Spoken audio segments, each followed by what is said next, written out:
राज्यातील शालेय सहलींसाठी खासगी बसच्या तुलनेत महाराष्ट्र राज्य मार्ग परिवहन महामंडळाच्या अर्थातच एसटी बसला शाळा आणि विद्यार्थ्यांनी मोठी पसंती दिली आहे।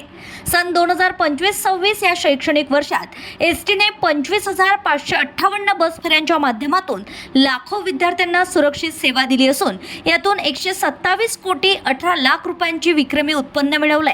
विशेष म्हणजे गतवर्षीच्या तुलनेत महामंडळाच्या उत्पन्नात 33.29 कोटी रुपयांची घसघसीत वाढ झाली आहे। राज्यातील जिल्हा परिषद, नगरपालिका तसेच खासगी शाळांकडून दरवर्षी ऐतिहासिक स्थळे, विज्ञान केंद्रे, पर्यटन स्थळे आणि शैक्षणिक उपक्रमांसाठी सहली आयोजित केल्या जातात। सुरक्षित प्रवास, अनुभवी चालक वाहक, नियोजनबद्ध वेळापत्रक आणि शासनाची 50% भाडे सवलत यामुळे एसटी हा शाळांचा पहिला पर्याय ठरतोय।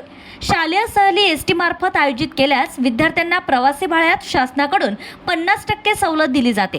त्यामुळे कमी खर्चात सुरक्षित, विश्वासार्ह ही सेवा उपलब्ध होते। ग्रामीण व दुर्गम भागातील विद्यार्थ्यांसाठी ही योजना विशेषतः उपयुक्त ठरत असून अनेक शाळांना सहलींचं नियोजन सुलभ झालंय। महामंडळाने सहलींच्या काळात बसची तांत्रिक तपासणी, चालकांना विशेष सूचना, विद्यार्थ्यांच्या सुरक्षिततेसाठी आवश्यक दक्षता आणि आपत्कालीन उपाययोजना यावर सातत्याने भर दिलाय। परिणामी अपघातमुक्त आणि सुरळीत सेवा देण्यात एसटीला यश आलंय। एसटी प्रशासनाच्या मते शालेय सहलींसारख्या विशेष उपक्रमांमुळे महामंडळाच्या आर्थिक उत्पन्नात स्थैर्य येत असून भविष्यात आधुनिक बस, ऑनलाईन आरक्षण सुविधा आणि विशेष शालेय सहल पॅकेज यांसारख्या उपक्रमांवर भर दिला जाणार आहे।